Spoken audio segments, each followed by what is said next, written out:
When Jamie Gonzalez goes surfing, she likes to do things in a particular order. First, she puts on her wetsuit.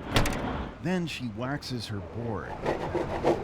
And today, before she hits the water at Cardiff Reef Beach, she'll add some other things to the mix. Mackenzie's gonna hook you up with the heart rate monitor, and I'm gonna hook you up with the watch. This will tell you your heart rate in the water. Gonzalez is taking part in a new study from Cal State San Marcos. The study hopes to measure whether recreational surfing is an effective cardiovascular exercise. You ready? Yeah. One, two, three. Kinesiology students Mackenzie Stady and Eliza de Mesa give Gonzalez a bright yellow t-shirt, so she'll be easier to spot in the water. And then she's off to catch some waves. Surfing involves a number of distinct activities, including walking into the water, paddling, waiting for a wave, and riding one. While Gonzalez is in the water, her heart rate is being recorded every 5 seconds. All of her moves are being captured on video, too. Later on, the data will be paired with the video and entered into a database. De Mesa and her fellow students are out on the beach nearly every weekday morning. They recruit surfers for the study and conduct some of the research. I think it's amazing because being an undergrad, you get to be involved in research, and living in San Diego where surfing's a really popular sport, and not much research has been done on it, we are finding out new things. How's that? Is it too tight? Some of those new things are being explored in Cal State San Marcos' biomechanics lab. All right, Ross, we're gonna put the mask on you right here. So we do our test for VO2. If you could just hold that up while we strap you in. Surfer and kinesiology student Ross Edmonds is today's guinea pig. He lies on a surfboard, and students attach his hands to a couple of pulleys that provide some resistance. 3, 2, 1. All right, begin paddling at 50 watts for us, Ross. As Edmonds simulates paddling in the water, the computer measures his oxygen use and upper body muscular power. At certain intervals, Edmonds picks up the pace. All right, give us 70 watts. 70 watts. Nice job. There you go, Ross. Eventually, Edmonds goes all out.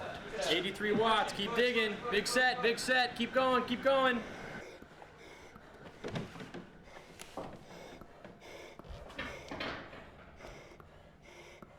Nice job. There you go, Ross. Student Austin Reeves says this test has never been done on recreational surfers.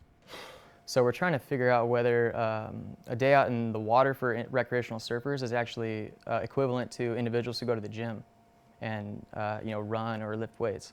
And a lot of people, or some at least, don't think that surfing is a viable form of exercise. But the test that we're running, we're able to figure that out. The surfing study is the brainchild of Sean Newcomer, an assistant professor of kinesiology. He grew up in Cardiff and has been surfing since he was a kid. Newcomer says his study is doing more than measuring whether surfers get an aerobic workout. We also want to know if it has implications on their balance. We want to know if it increases risk for certain types of injury, joint injuries. So we're trying to get, like I said, a global perspective of the health implications of surfing. Newcomer says previous research has studied professional surfers in their 20s. In contrast, his study is looking at surfers of all ages. Going from high school kids, because we're doing some work in the high school physical education classes, all the way up to 70 years old. The study is also the first of its kind to include female surfers. Cal State researchers are using a lot of high-tech tools. For example, they've attached reflective markers to surfers and filmed them with an array of special cameras. The result is a computer simulation that allows researchers to get down to a much finer detail. We're currently looking at differences in paddling motion with and without a wetsuit on. And so we want to see if a wetsuit causes fatigue sooner, if it changes the paddling motion. So would someone be more at risk for injury if they're wearing a wetsuit or if they're wearing a different kind of wetsuit? The study is scheduled to last for 3 years. Until the research is published, the jury will be out on how strenuous recreational surfing truly is. But Ross Edmonds says to hardcore surfers, it really doesn't matter.